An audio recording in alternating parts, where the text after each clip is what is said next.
Los antiguos griegos contaban la historia de un atleta veloz que llegó en segundo lugar, faltando pocos metros para llegar a la meta.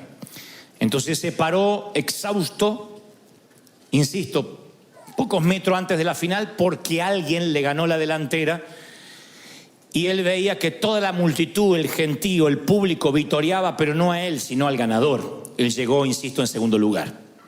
El ganador del segundo puesto tenía que quedarse allí mientras se entregaban la corona al primer ganador. Tenía que estar con los otros corredores mientras daban discursos de felicitación, obviamente, al ganador, en honor al victorioso, y él no se podía ir, tenía que oírlos. Como si esto fuese poco, tuvo que atravesar la ciudad de regreso a su casa, escuchando en labios de todos el nombre del ganador. Al día siguiente, los periódicos en letra de molde tenían obviamente el nombre del ganador, pero eso no fue lo importante, sino que le hicieron una estatua en su honor en la plaza principal, en honor, claro, del ganador.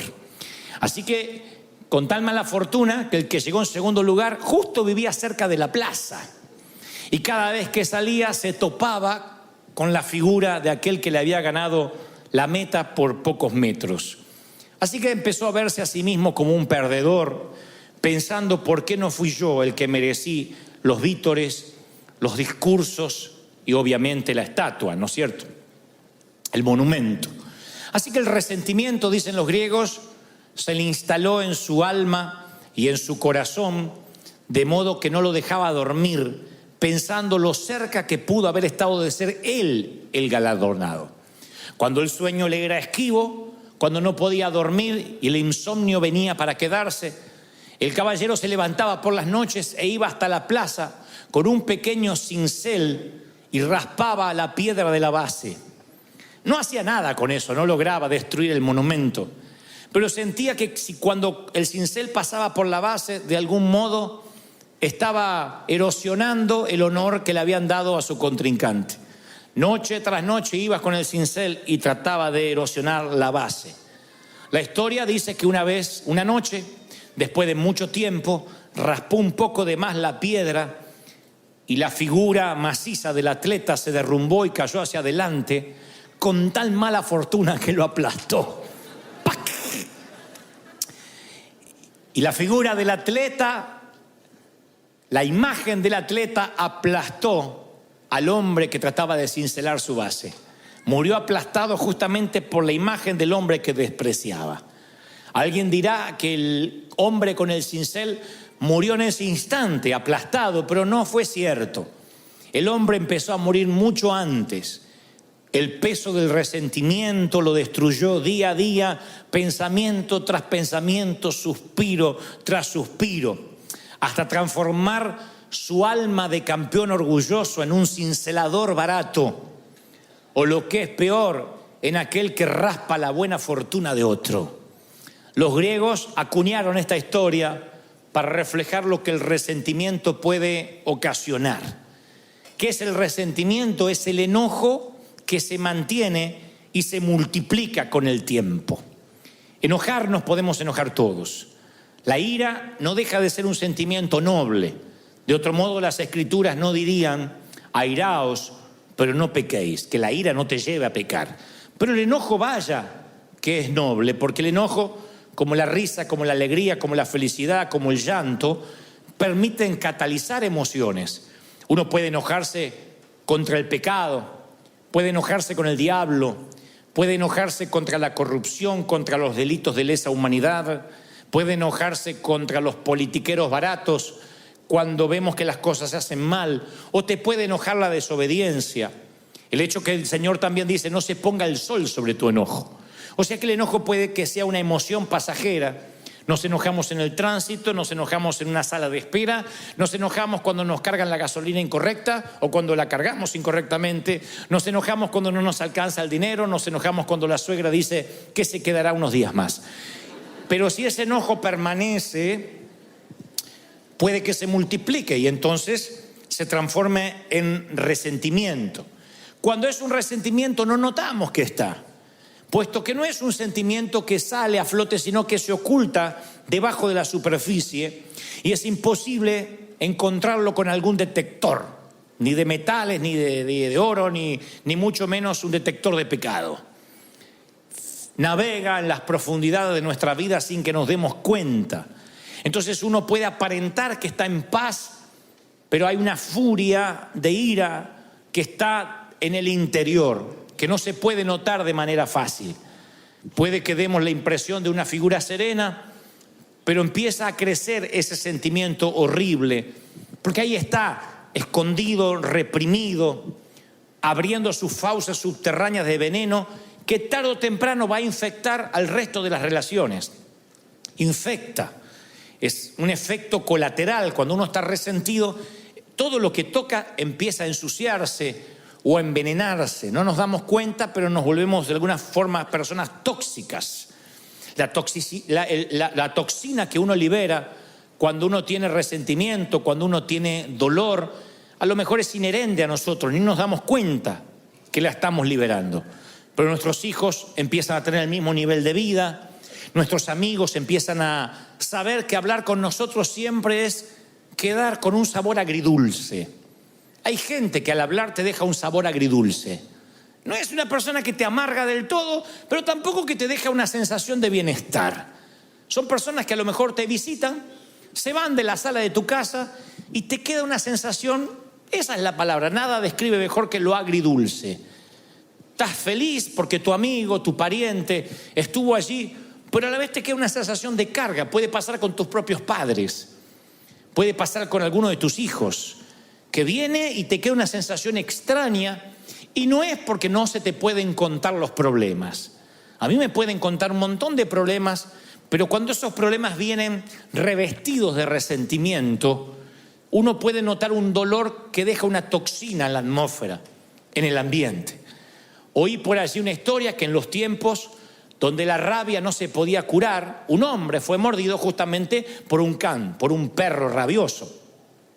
Entonces los exámenes confirmaron que el hombre habría contraído rabia y no había cura para la rabia. Entonces le dijo el médico: mire, caballero, lamento decirle que usted ha contraído rabia y que mi sugerencia es que ponga sus cosas en orden lo más rápido posible. El hombre dice: no me puede desahuciar de manera tal. Y el médico dice: lo siento, pero tampoco sería una falacia que le dijera que se va a curar. Así que por favor ponga sus cosas en orden. Y el hombre de manera inmediata pide un bolígrafo y un papel y empieza a escribir frenéticamente.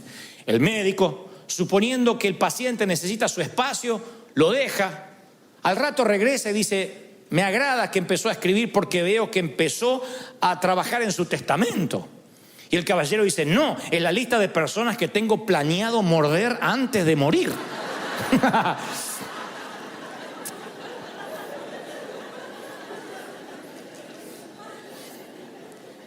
Entonces los resentidos son aquellos que fueron mordidos alguna vez y canalizan su energía mordiendo a otros. Y los transforma en personas permanentemente enojadas. En un enojo que no se va cuando se pone el sol, sino que permanece. Vino como un visitante, luego se quedó como un intruso y hoy es un huésped permanente, el enojo. Son los que se enojan por todo, por cualquier cosa.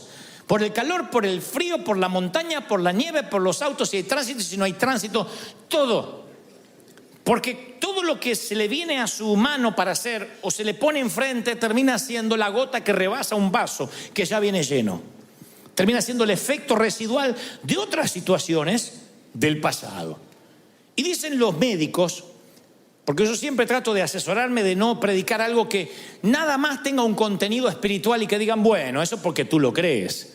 Si bien vivimos por fe y esto se trata de un mensaje espiritual, a mí me gusta cuando además lo espiritual está respaldado por los científicos, porque por un lado o por el otro tienes que terminar creyéndolo. Así que yo me pongo a ver por qué gente vive profundamente enojada y qué significa eso en su físico. Y entonces hablan de que cuando alguien vive con un enojo permanente, graba profundas líneas en sus rostros, que no son las arrugas de un buen vivir, son líneas de ceño fruncido. Cuando te ríes mucho, se te hacen acá, marcas acá como el Joker. Cuando te enojas mucho, se te hacen un montón de líneas acá. Y la trompa te sale como pato, como Lucas, cuando te enojas.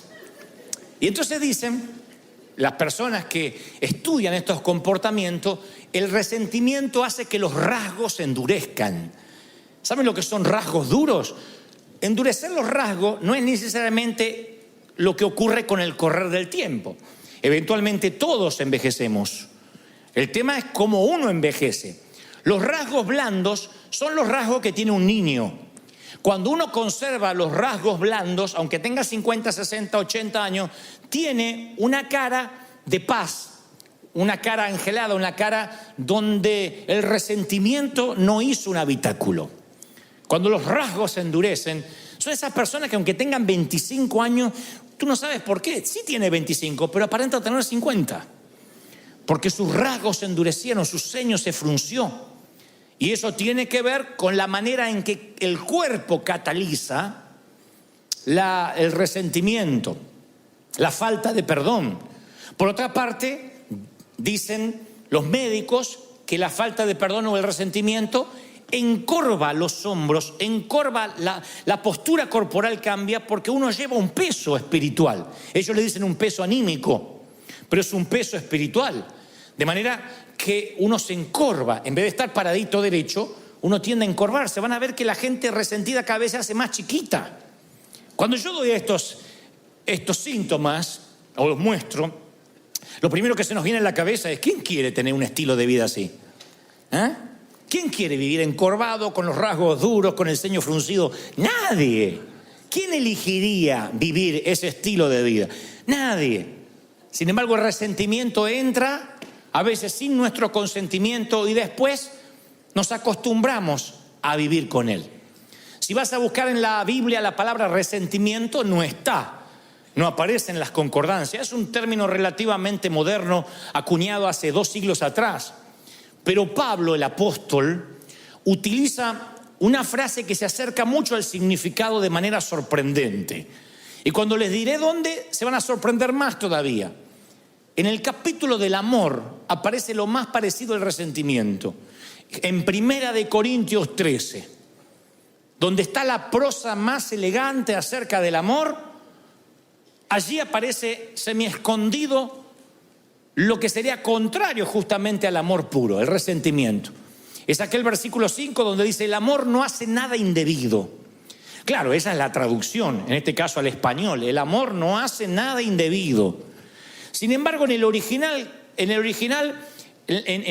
griego, en el hebreo también tiene un significado, pero en griego me gusta más porque se asemeja a lo que realmente es la amargura o el resentimiento. El original dice logizomai, Logizomai, logizomai. Entonces dice: el amor no es logizomai. Y uno decía: ¿qué es eso? ¿Qué no es logizomai? Bueno, es una palabra de los contadores públicos certificados de la época. En el primer siglo, cuando la gente tenía una deuda que no podía pagar y se transformaba en un moroso constante, no iba a collection, ni le llegaban cartas de desalojo.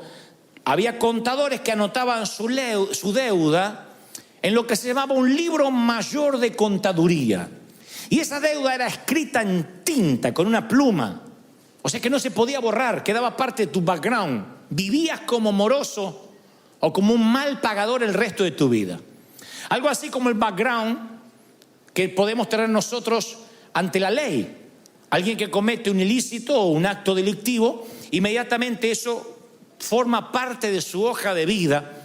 Y aún así pagues tu sentencia, pagues tu deuda con la sociedad, cuando salgas de la cárcel, aun cuando cumpliste, insisto, tu condena, cruzas una luz en rojo, inmediatamente el policía coloca tu placa o tu nombre en su computadora y le aparece que estuviste en la cárcel y por qué razón.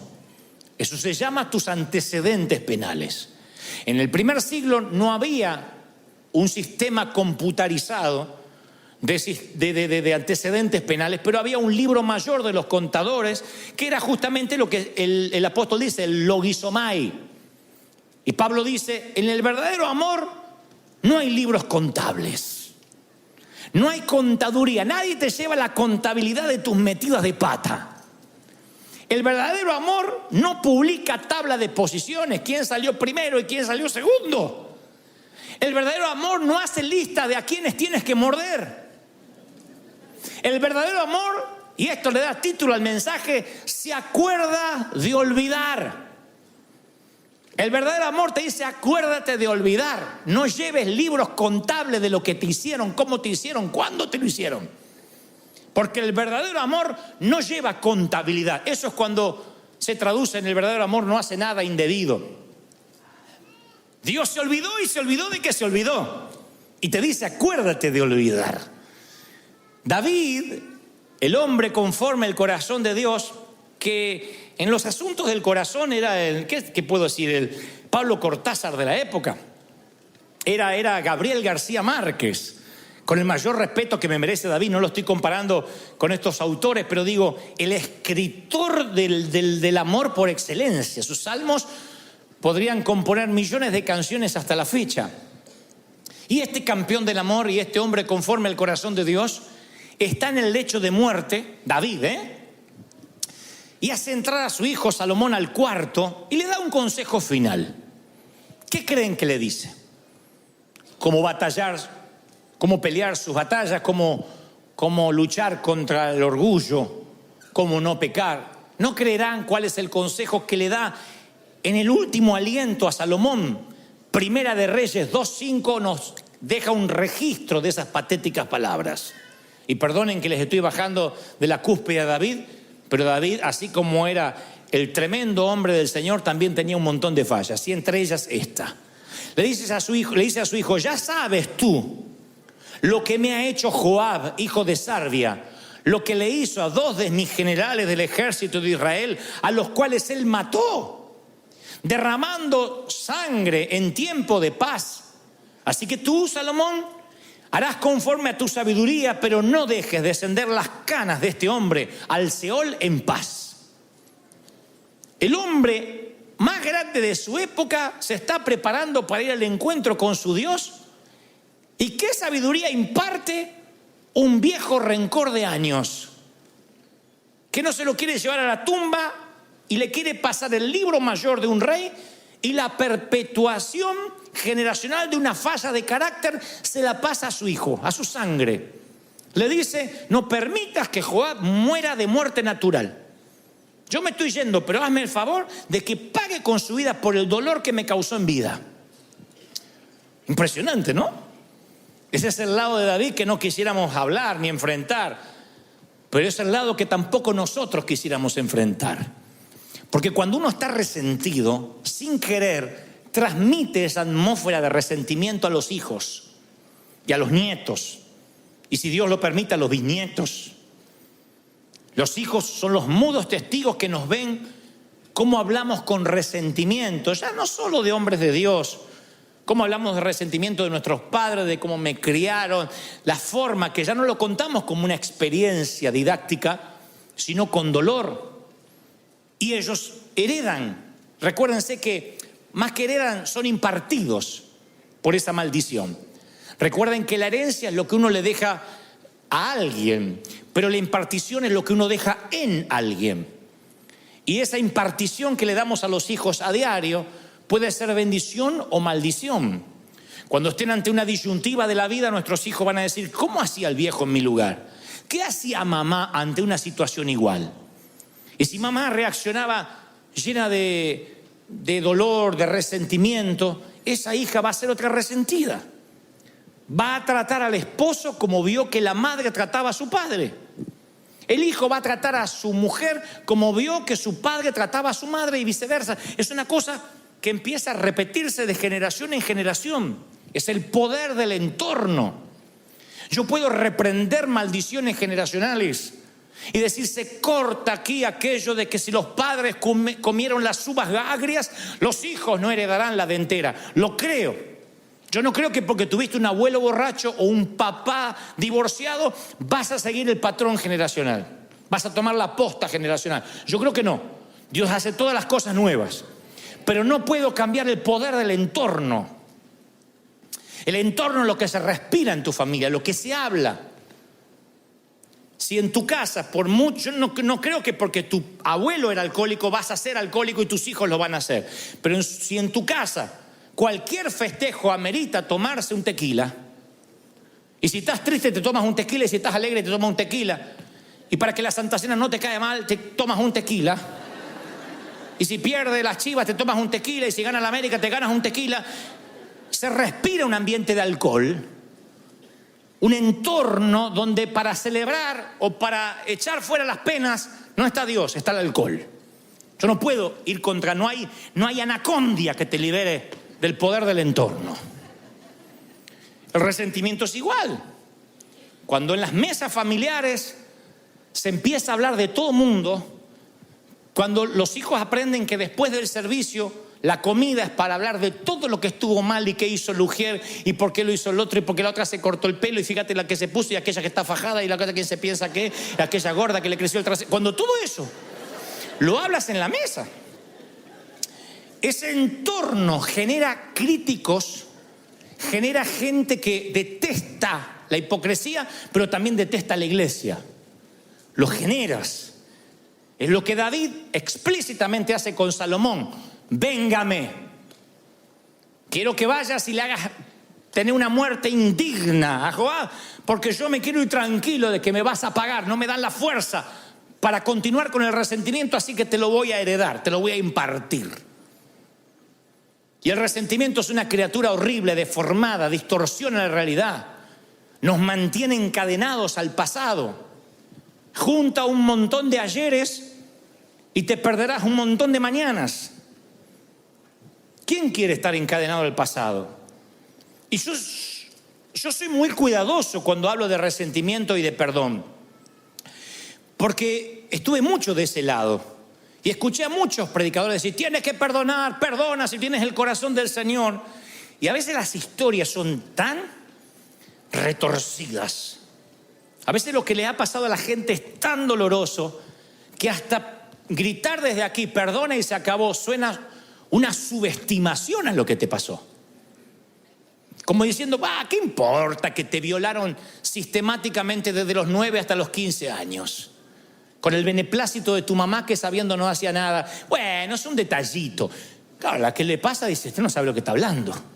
Como se ve que nunca le pasó, nunca le abusaron a un hijo mínimamente. Entonces yo respeto el dolor.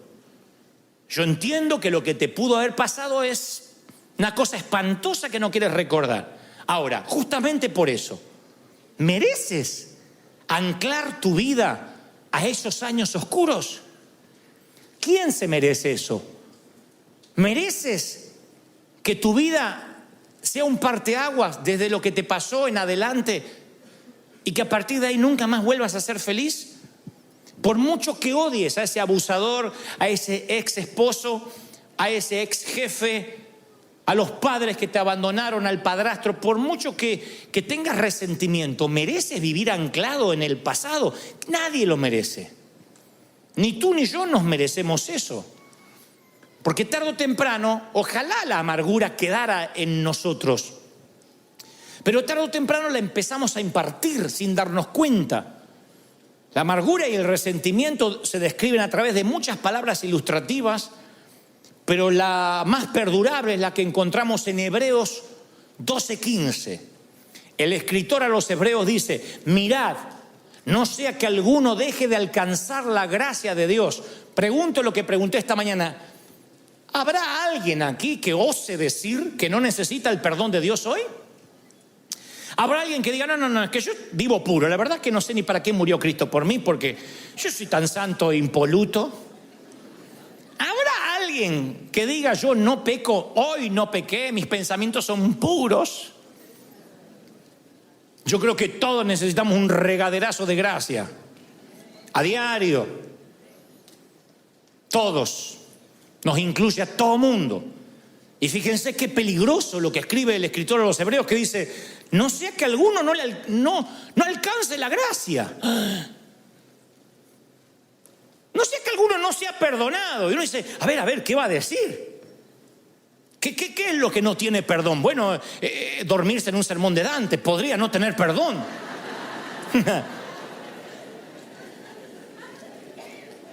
No, dice que brotando alguna raíz de amargura los estorbe y sean muchos contaminados. Para que una raíz de amargura brote, la amargura tiene que estar subterránea, si no, no brota. Para que algo brote tiene que estar abajo sembrado. Y si dice que la amargura brota es porque la amargura está debajo. En algún momento la semilla del rencor cayó en esa tierra. Si no, ¿cómo va a brotar rabanitos o tomates? ¿Cómo va a brotar brócoli si nunca sembraste brócoli? Y dice, no sea que les brote una semilla, una raíz de amargura y los estorbe. Imagínate que te pierdes la gracia de Dios porque tú no das gracia. Me hiela la sangre pensar que porque yo no puedo perdonar, Dios tampoco me perdone a mí. Y el Señor, por si a alguien le queda duda, dice, sí, con la misma vara que medís, serás medido. Con la misma vara. Es bíblico. Los que piden justicia para el otro y misericordia para sí. No, si pides justicia para el otro, tú no quieres justicia para ti. No te agradará que Dios te opere y te mire con justicia. Tú no quieres justicia. Yo no quiero justicia. Jamás le diría al Señor, haz justicia conmigo, porque desaparezco. Yo necesito misericordia. Y Dios dice, ok, dala. Lo que siembras cosecha. Da gracia, recibes gracia. Y dice el escritor de los Hebreos, te va a estorbar y van a ser muchos contaminados. Sí. El resentimiento contra tu ex cónyuge va a empañar tus relaciones, se va a extender a tus hijos y lo peor, como esto asfixia todo lo que toca, va a arruinar tu relación con Dios. ¿Qué vale? ¿Qué amargura vale la relación con Dios? Que sientas un cielo de bronce, que Dios no te oiga porque tú no puedes perdonar. E insisto, no subestimo tu dolor. Yo te entiendo. Ahí cada uno de acá tiene una historia triste para contar. Cada uno podría hacernos llorar si le diéramos un micrófono y 10, 15 minutos para que nos cuente la peor versión, la noche más oscura de su alma. Todos podemos hacer llorar al resto porque no hay acá nadie que haya nacido y ha sido criado en un lecho de rosas. Así que insisto, no subestimo tu dolor. Lo que digo, no merece la pena que tú te pierdas la gracia de Dios por ese rencor, por ese cáncer. El doctor Don Colbert, que es un médico cristiano, él describe un ejemplo específico de eso. Él suele escribir sobre estas cosas y cómo el cuerpo interpreta las emociones tóxicas como el resentimiento, la amargura y la falta de perdón.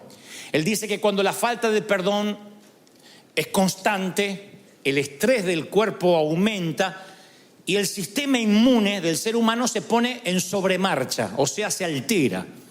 ¿Qué es el sistema inmune? Lo que ataca las bacterias, lo que ataca los hongos, los virus del cuerpo.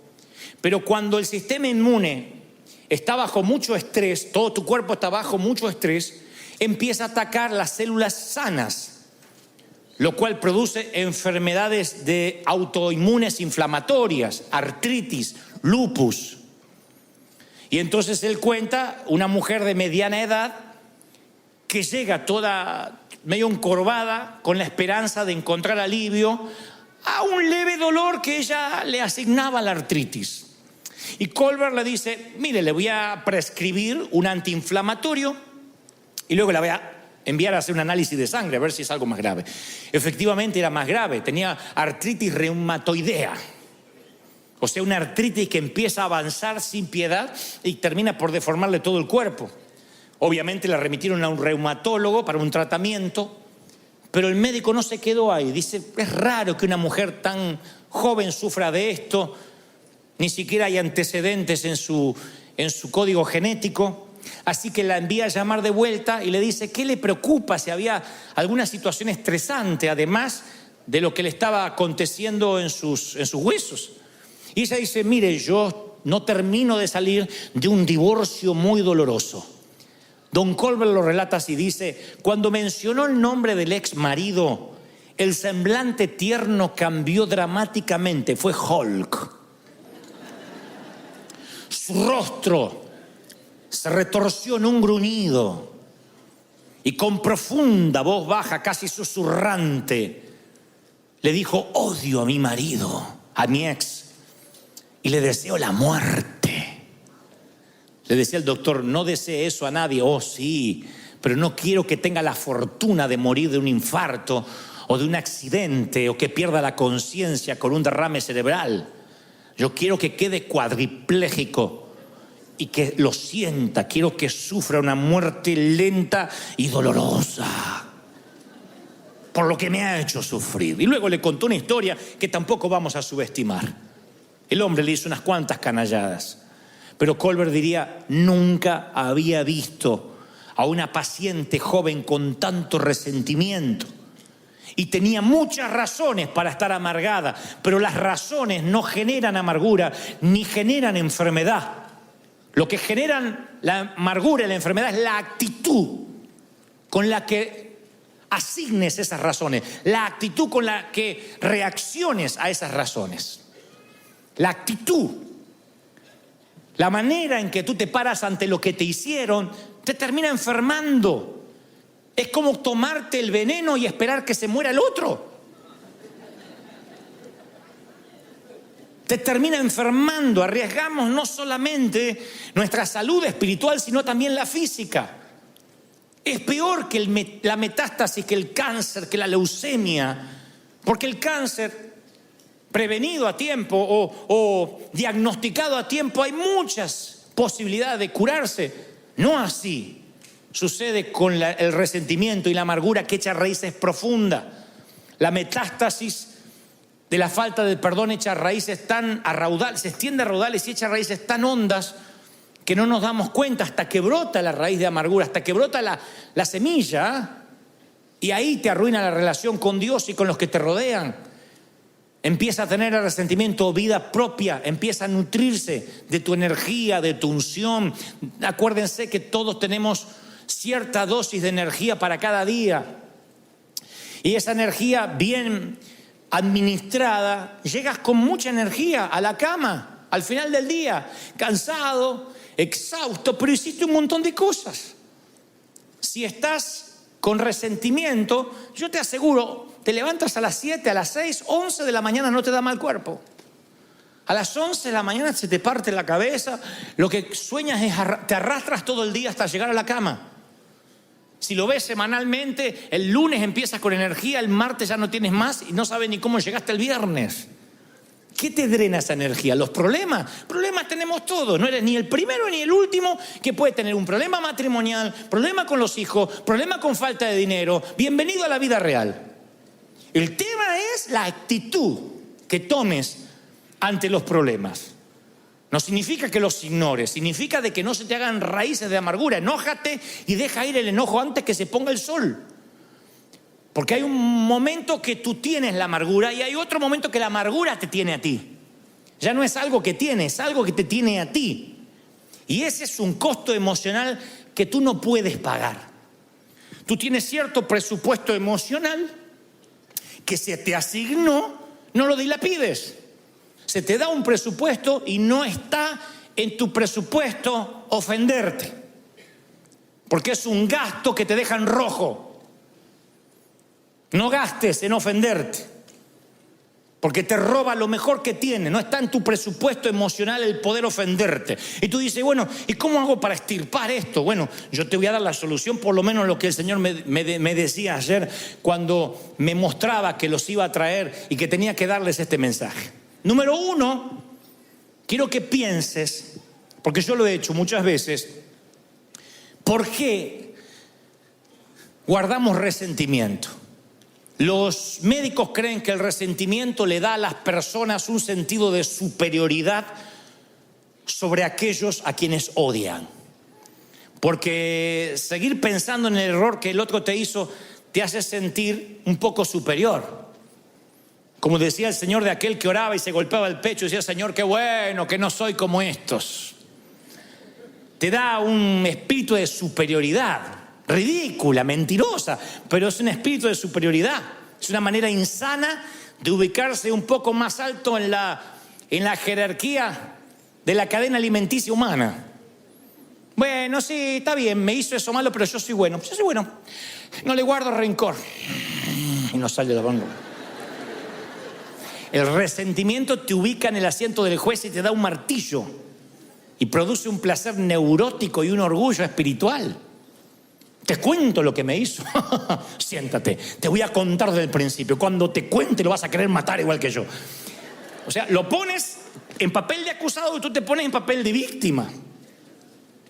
En muchacho o muchacha de la película. Entonces yo siempre invito a pensar, a ver, ¿por qué le tienes resentimiento? Y generalmente las personas con estima dañada son las más propensas a resentirse. Porque entonces equilibran su baja estima odiando a alguien. Se ponen en papel de bueno. Para que haya un Spider-Man tiene que haber un... ¿Cómo se llama el otro? Un duende verde. Para que haya un Batman tiene que haber un Joker. Entonces necesitamos un némesis. Necesitamos un enemigo en alguna parte para decir, bueno, yo soy mejor. Yo soy más bueno. Si no, pasamos a ser nosotros los villanos. Dios nos libre. Siempre estamos buscando a alguien que sea más odioso que nosotros. Entonces nos ubica en una postura, en una jerarquía superior. Así que yo siempre le invito a las personas con resentimiento, vamos a pensar. Y luego le digo, escríbelo, porque a veces lo he hecho. Uno de los mejores dones que Dios nos ha dado es el talento de operar una lapicera sobre el papel. Entonces yo le digo, a ver, escribe lo que te hizo. Usted dice, no, es que yo sé lo que me hizo, no necesito escribirlo. Pero yo le digo, escríbelo, porque es increíble cuando uno lo escribe, como cuando uno quiere poner esos sentimientos ante la vista, uno se sorprende, no sabe qué poner. Cuando uno los tiene que escribir. Hay familias que están peleadas por años y ya no se acuerdan por qué. Porque los antagonistas, los que se pelearon, están muertos. Resulta que la abuela Ana, la abuela materna, se peleó con los de la otra esquina y las dos familias se odian como los Montesco y los Capuleto de la obra de Shakespeare y no saben por qué. No, es que una vez la abuela le fue a pedir un poco de aceite y el condenado no le prestó y hasta los nietos se odian por un poco de aceite. A veces familias enteras están disasociadas completamente por problemas que viajan, navegan en los canales subterráneos de la sangre, impartidos, y no sabemos por qué. Cuando uno le dice a esos hijos, anótalo en un papel, les parece una ridiculez cuando exterioriza los sentimientos y se da cuenta que no vale en absoluto la energía emocional que están gastando. Cuando uno los escribe son sentimientos vagos, amorfos, que dices, bueno, a ver, es que, porque hay cosas graves, un abuso, una violación, una infidelidad, pero después hay lo que yo llamo sensaciones. Yo decía en el servicio anterior que en esta iglesia los líderes, los pastores, a la hora de aconsejar siempre decimos, no me hables de sensaciones. Yo estoy harto, me crié en una iglesia donde todo era sensaciones. Pedían una entrevista pastoral, es que siento que no me aman. Siento que cuando entro dejan de hablar lo que están hablando, así que siento como que hablan de mí. Entonces uno le dice, bueno, a ver, ¿tienes pruebas? Bueno, no, pruebas como pruebas no, pero siento. A veces viene gente y dice, yo siento que tal matrimonio está mal. Lo siento cuando los veo, lo siento y lo siento. ¿Y qué estuviste en la habitación? ¿Te contaron? No, pero siento. El otro día vi detalles, cosas que siento y me preocupan. Imagínense si la iglesia multitudinaria se manejara por sensaciones. Entonces yo suelo decir, a ver, si tuvieras que llevar esto ante un juez, que te dice, a ver, acá tenemos 15 minutos para tratar su caso. No me venga con sensaciones, véngame con pruebas, con testigos. ¿Qué pasó? Ah, bueno, no, pero yo vi que movía los labios y parecía que dijo mi nombre. Sensaciones. La mayoría de los resentimientos vienen por sensaciones. Por cosas que no tienen asidero. Entonces cuando uno las escribe se da cuenta, no tengo pruebas, me estoy preocupando sin asidero, sin tener de qué. Es como el niño que está asustado en la oscuridad en la película Monster Inc., la primera, donde el niño ve la manga de un saco, de una chaqueta y cree que es un monstruo. Cuando enciende la luz el padre se da cuenta que es una chaqueta. Y lo mismo pasa cuando traes tu amargura de la oscuridad hacia la luz. A ver, ¿por qué estoy amargado? Te das cuenta que son tonterías, son sensaciones. Hay remordimientos de años porque alguien te dijo no a una invitación a cenar. No lo invito nunca más en la perra vida.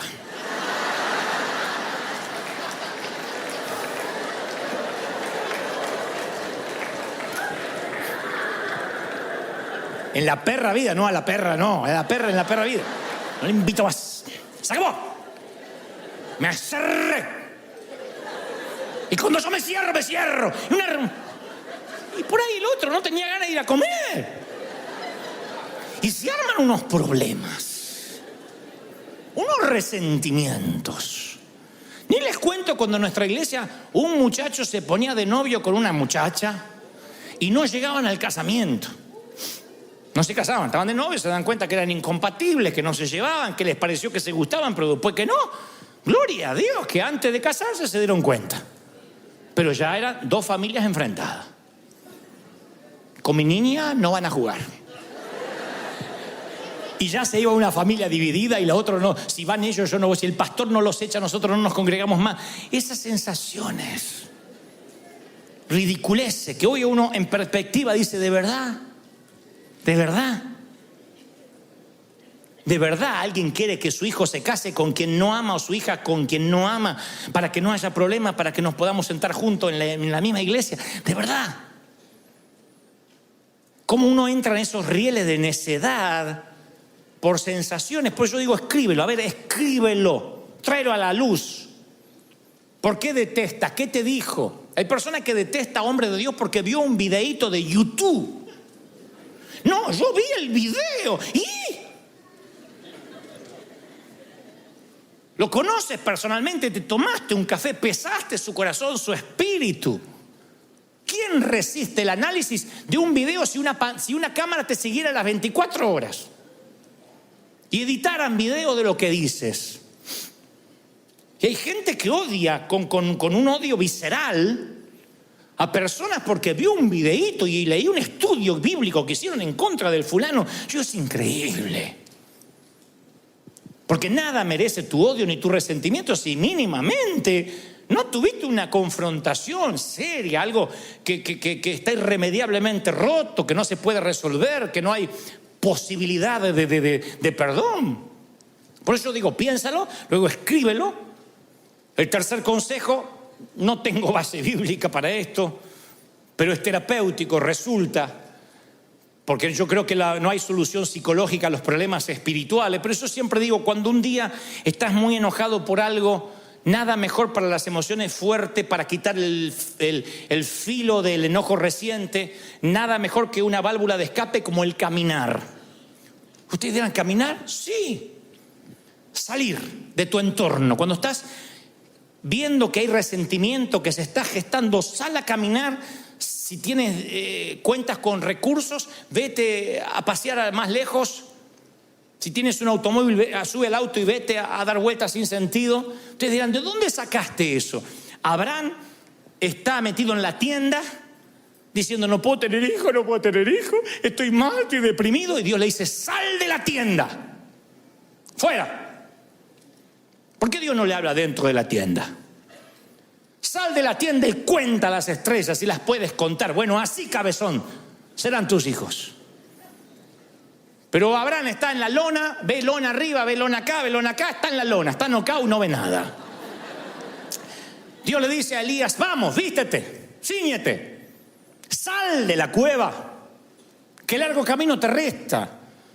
Mi consejo cuando hay resentimiento, no te quedes hecho un ovillito tirado en el sillón mirando La Casa de Papel, porque no te resuelve nada. No resuelve eso las cosas. Cuando ves que hay un sentimiento que está creciendo, tienes que salir, despejar la mente. Háblame, Señor. Cantar, mirar los árboles, no sé, parece una bobería, pero es algo que el Señor le pedía a sus profetas. Muévete, sal, quiero hablar contigo. Corre, transpira esas emociones. Que vaya saliendo el rencor así mientras caminas. Después de 20 minutos quemas grasa, después de media hora quemas rencor.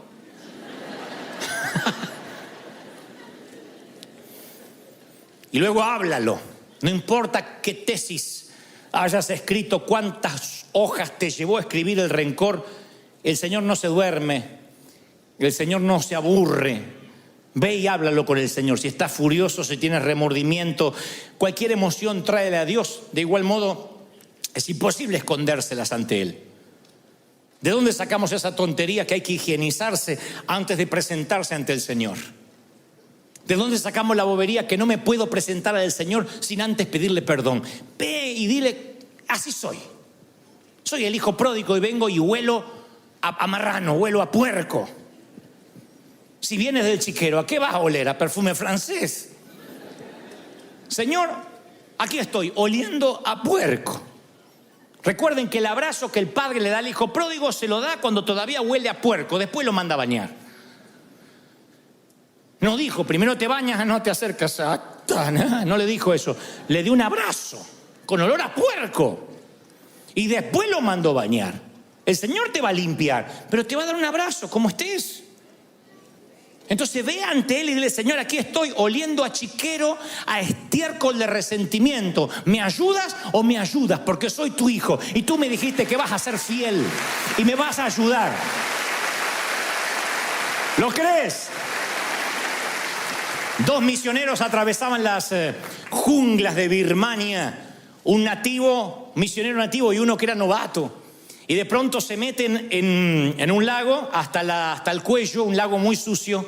Y cuando salen del otro lado, uno de ellos, el novato, estaba repleto de sanguijuelas. Esos gusanos que se pegan y se meten en la piel. Tenía todo el torso, los brazos, las piernas, y se las empezó a arrancar. Y le dice el misionero, no. Si usted se las arranca repentinamente, parte del gusano, del insecto, va a quedar allí y se le va a infectar. Y si, ¿qué puedo hacer? Desesperado, imagínese, lleno de sanguijuela. Dice, usted tiene que ir rápido a la aldea conmigo y meterse en un baño de bálsamo, en un baño de aceite. Y allí las sanguijuelas rápido quitan sus garfios y usted va a quedar libre. El resentimiento es una sanguijuela que se mete en tu corazón y no puedes tironear. Tiene garfios en tu vida. Por eso necesitas sumergirte en el bálsamo de la gracia de Dios. Decirle, Señor, mira, estoy lleno de sanguijuelas. Te tiras así y le dices, Señor, me ayuda para ser libre, para ser sano. Y cuando la gracia, cuando el aceite te perdona, entonces tú puedes perdonar. Pero si nunca te dejas perdonar, tú vas a operar bajo la ley estricta del libro mayor. Vas a ser un contador, un contable. Me hizo aquel, me ofendió. La está apoyando a esa loca. Y vas anotando.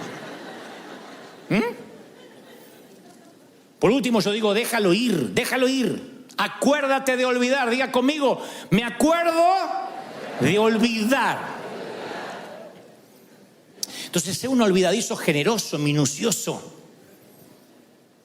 No seamos una rata guardadora, acumuladora. Uno se vuelve literalmente, quiero que la frase se nos pegue, porque a mí me duele cuando me dicen, no seas una rata acumuladora. La rata suele poner cosas en sus madrigueras y acumulan. Y uno tiene que aprender a desechar, a no guardar, a tener una amnesia selectiva. A decir, me voy a acordar de olvidarme. Una amnesia selectiva. A ver esto, al trash, a la basura. A ver esto, como cuando limpiamos el escritorio de la computadora. Como cuando limpiamos el celular. Cuando sacamos las cookies de sitios donde navegamos que nos ocupan espacio y nos quitan gigas de memoria. Decir, a ver esto, lo que me hicieron en 1982, ya está. El partido que Argentina le ganó a México ya está. Yo sé que es una amargura difícil de las sanguijuelas muy arraigada, pero ya está. Hay que dejarlo ir. No podemos estar sumando lo que nos pasó, más lo del 94, más lo del 2002, más lo del 2003. Hay que tener una amnesia selectiva y decir, yo es un presupuesto que no estoy dispuesto a pagar. Porque si estás enojado con alguien, lo cargas en tu espalda. Si te enojas conmigo, me llevas en la espalda toda la semana. Y si a la vez te enojas con tu suegra, vamos los dos. No me hagas eso. Es tu suegra, no la mía. No me pongas en tu espalda con ella. Viaja liviano y disfrutarás del viaje, porque aparte es la única manera de viajar que tenemos. Se supone que esta es la marca registrada de los hijos de Dios, que pagamos bien por mal, que bendecimos a los que nos maldicen. Se supone que esa es la manera, no hay otra. Miren, yo les voy a regalar esta historia. Antes de culminar, se la regalé en el primer servicio también a los que estuvieron temprano. La palabra dice que el verdadero amor echa fuera el temor, pero también echa fuera muchas otras cosas. Entre las cosas que echa es el resentimiento, lo echa fuera. Pero yo alguna vez oí una historia en que el amor y el resentimiento compartieron un cuarto, en una sala de hospital. En la sala de hospital había dos caballeros enfermos, uno de los riñones y otro de los pulmones. Debido a la condición de ambos, no podían tener un televisor, puesto que habían prescripto paz absoluta para la pronta recuperación de los dos. Entonces, en la habitación había una cama de un caballero que daba a la puerta interna del hospital y otra cama que daba al ventanal, a una ventana. Ambos estaban postrados. Uno de ellos, quien sufría de los pulmones, se daba el lujo, promediando 1 o 2 de la tarde, de sentarse en la cama, erguirse un poco y mirar por el ventanal. ¿Qué ves?, le decía quien estaba al lado de la puerta. Y el que estaba al lado del ventanal le empezaba a contar cosas como, bueno, son las 2 de la tarde y veo a la pareja de siempre que llegan al banco de la plaza. No me digas que esto da a una plaza. Oh, sí, una plaza maravillosa donde hay una banca que se presta para los enamorados y enfrente un lago con cisnes. No sabía que había cisnes por esta zona. No los hay. Pero cuando hay un lago tan acogedor, los cisnes hacen un sitio permanente para ellos. Y patos. ¿Qué más? Deberías ver los niños que llegan promediando las 3:15 de la tarde cuando salen de su colegio y empiezan a corretear. Y también las vecinas que cuentan los chismes del día. Algunas señoras son muy bonitas, por cierto.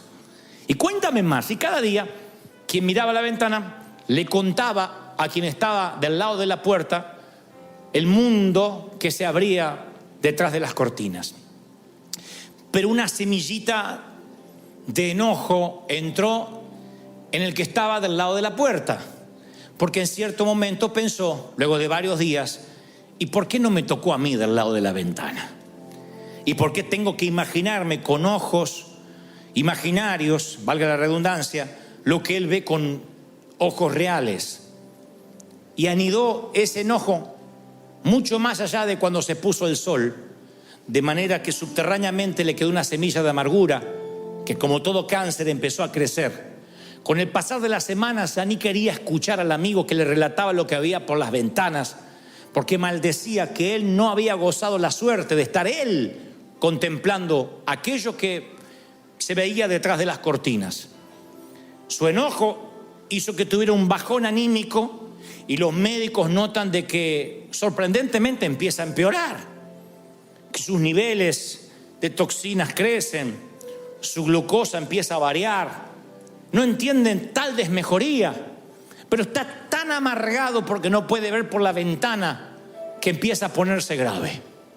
Pero lo que sucede después es más sorprendente. Una de las noches, el compañero que suele estar del lado de la ventana tose sin parar, se ahoga, llegan los paramédicos, lo llevan a cuidados intensivos y nunca más vuelve. falleció.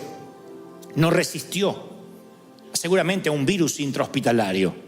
Y ahora el caballero que está al lado de la puerta pide si es posible que a él lo trasladen a donde estaba su amigo o su ocasional compañero de cuarto, ya que no va a volver.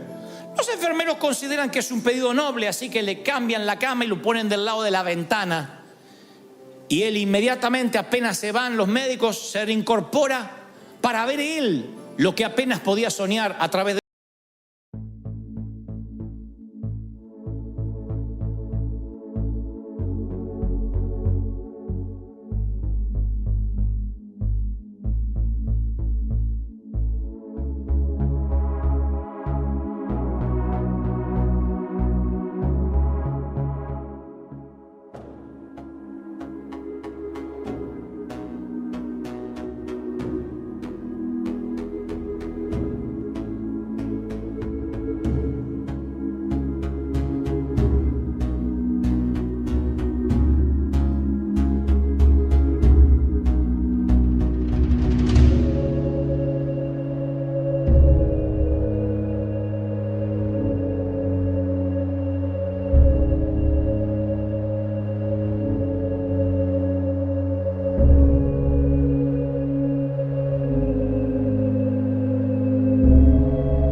beat so light, feel the same.